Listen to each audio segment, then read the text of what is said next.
Sig 320 revisited. With all the people getting hurt with SIGs lately, I thought it would be fun to pull mine out and shoot it a little bit. Now, this isn't the factory Sig 320. This is the X5 Legion. You can see I've changed the barrel, changed the trigger shoe. The actual trigger system is different as well. So this one maybe is less likely to shoot me. I don't know.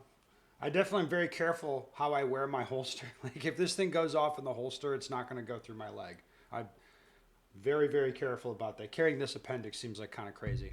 Anyway, I talked about how the things I like about this gun, the frame, the feel, the things that I like, I really like. The things that I don't like, such as, well, maybe it'll just go off when it feels like it. I don't really know. That stuff is not great. Let's go through your comments because I think some interesting stuff came in. Okay, first one. Seen a lot of people getting hurt by their 320s lately, so I thought I'd get mine out and play with it. Gotta love it. Never change, Ben. It's like, it's true. It got me thinking about the 320s. I'm like, oh, let's shoot it. All right, this is an interesting comment. I think a lot of people will get a lot out of it here. All right, Ben, I'm a small arms repairer in the Army National Guard. The light infantry battalion I supported got all new M17s to replace their M9s right before our deployment to Iraq and Syria. After 2 months of our pre-mobilization training in New Mexico, the handguns were exhibiting signs of severe holster wear. The factory slide finish is very thin. We had about 120 units. During the 10 months we were there, I noted many issues. The main one was the guns not liking to go into battery. I came home with a training scar of smacking the back of my Glock slide after every reload. So the reload's like this. Good. Perfect. Cycling while firing was fine, but when manually racking a round nose 124 grain round into the chamber, there was almost never complete lockup. About 5% of the copies would be very difficult to hand cycle if a round was chambered. This meant to unload and show clear. A shooter had to firmly grasp the slide, strike the back of the grip, grab, slide, strike thingy. Like this. Whoa. Okay, that'll do it. Usually you just do that when it's like stuck in there. But I guess with these M17s it was different. The takedown lever would not rotate unless you did the prior. Oh my God. Slam empty magazine several times and forcefully rack the slide several times. Oh my God. Okay. The issue would not often reoccur after being resolved. The metal feed lips of the magazines would tear up the polymer magazine well, meaning empty magazines would no longer drop free unless the plastic gouges were regularly smoothed out. Lastly, the most serious issue I saw, only occurred once during firing a flat range shooter. Extractor rod popped out, taking all spring tension off the extractor. The military version has a Torx head at the end of this rod so that operators cannot tamper with it. We're talking right here? Okay, interesting. I surmised the rod was compressing the spring slightly forward each cycle, slightly rotating until it freed itself, completely breaking the gun. The entire platoon's confidence in the platform flatlined. Yes, the couple times I've had to shoot like an actual M17, like the proper M17, it seemed more shit than the other 320s. I don't know what they did, because each component of it seemed fine, but yet shooting the gun, it's like, this gun feels like poop. And I don't understand it. All right, my Siga, did you get another check? No. I wish Sig would send me some checks. They could pay me for all this marketing I'm doing. I mean, there's people out here, they're getting shot in the leg with their 320s, and I'm risking my leg to shoot the gun, to market it for them, and they won't pay me. It's very sad. Okay. Sinister lighting very effectively complements the subject matter. Thank you. The lighting in here is a little difficult. I'll be leaving this room shortly, and then I can go set up creepy lighting in a different hotel room somewhere else. All right, the P320 only needs minor modifications to make it safe. First, unload it and put it in a box, then buy a Glock. I guess. Ben wasn't getting the view count on the Atlas stuff, so he whips out the 320 just to mess with us. I guess, yeah. People aren't that interested. The Atlases aren't that interesting to talk about as a product because, like, they're not, like, defective in a way that's funny or something like that. Oh, Ben, love your content. Very simple and informative. Reminds me of being on Zoom calls in 2020 while on the toilet. Soothing times. Yes. The great days of 2020. All right, I just sent my Vortex XL back because the brightness increased on its own and couldn't be dimmed. I couldn't even turn it off. At least they have a great warranty. Yeah, this one's acting weird. I don't know. We're going to get it figured out. And of course, yes, they do have a warranty. But I think, I mean, the stuff that I use like Vortex, Trigicon, and Holosun stuff. I think they're all pretty good with the warranty, I think. All right, replacing the factory barrel on my X5 with the KKM, reduced group size on my ransom rest from 4 to 5 inches to 25 yards to 1.5 inches. Well worth it, in my opinion. Now, I didn't test this in a ransom rest, but that sounds right. It really does. You guys know if you watch the channel a lot, like I'm not a big like accuracy nerd with the gun. Like I can't really tell between like a 1.5 inch gun and maybe a 2.5 inch gun at 25 yards. That's not a huge difference.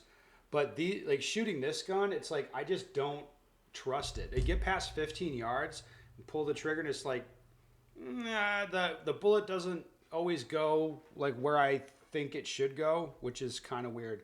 Now with the KKM barrel in there, it doesn't have that issue. Like I have total confidence shooting at 40 yards. Like the round is going right where the sight is, like every time.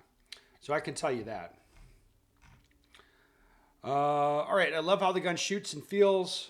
Love the concept of the dropping FCU. Yeah, that's very innovative. The FCU. Pay me, Sig. The fact that I hear so much about guys getting injured from the gun is not great. And honestly, I've gone back to my Glocks because I don't want to do unnecessary risk when it involves a gun pointed at my joystick. Yeah, that's very fair. That's probably the right move. Especially at this point, like, I don't know. I mean, one guy in my circle hit us up last week and was like, oh, guy at the range, I won't say the agency that he worked for, but it was like training at our range, and it's like Sig went off in the holster, shot him in the hip, and they airlifted him out. And it's like, cool, great. Oh, yes. Thank you, Ben, for your honest reviews. The keys are that you modified the barrel and trigger mechanism, plain and simple. Yes, so the barrel, I think it needed. The trigger mechanism was mostly for my feels, to be honest. I don't know that the safety dingus is going to prevent anything. Whatever is causing these things to go off, like I'm not sure that changing the trigger mechanism fixes it. I don't know that. So that's why I don't carry an appendix. I will put it that way. All right. SIG checks are now recurring payment, direct deposit, and clearing the 1st and 15th. So here we go again. LOL. Ben loves the 320 grenade once again. I want to like it. I want to like it. Like this frame, it just feels so nice. It's too bad the gun is maybe trying to kill me. You might have already done this, but you can lock the brightness of your current setting. Yeah, that's not the issue. I already did that. Let's see if there's anything else here. Can relate with you, Ben. I own many different pistols, and for some reason, I get really drawn back to my 320 X5 for some reason. Yeah, like I like the feel of it. I do.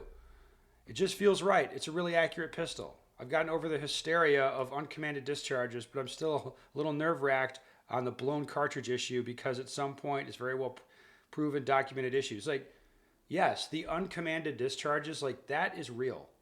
I don't know the scale of it, but it's real. It really happens. As far as the guns blowing up, like I've personally witnessed a bunch of these blow up, like a bunch.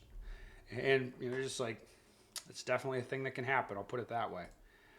There just isn't enough chamber support around the back of the 9mm bottom rim as it sits in the barrel, but for some reason it isn't enough to stop me from picking it up out of the safe again or taking it for a ride every once in a while at local matches. It really is a great performing pistol, worthy of enjoying while fully knowing the gamble it is. That's been another problem with this example. The performance has not been great. In the, 11, 12,000 rounds I've shot through it, there's been a few malfunctions in there. Not going to lie. So I don't like that. Yeah, I guess aside from the safety features and the performance and the company, I guess it's fine. All right. The dingus doesn't matter. The issue is with MIMD parts on the Sear being out of spec. Yes, that's my understanding. Is that well, there's been a few discharges with no safety dingus where it was like the officer like twisted the gun in the holster and it went off, and there was some speculation that like the holster itself activated the trigger shoe. I don't know if that's real or not. But yes, what you're saying here is like with the Sear being out of spec, that does it. It's not the trigger mechanism is not the primary issue. I think it's like you're saying the Sear being out of spec and some guys saying some other parts being worn. Manual safety and trigger safeties don't matter if the parts aren't properly in spec.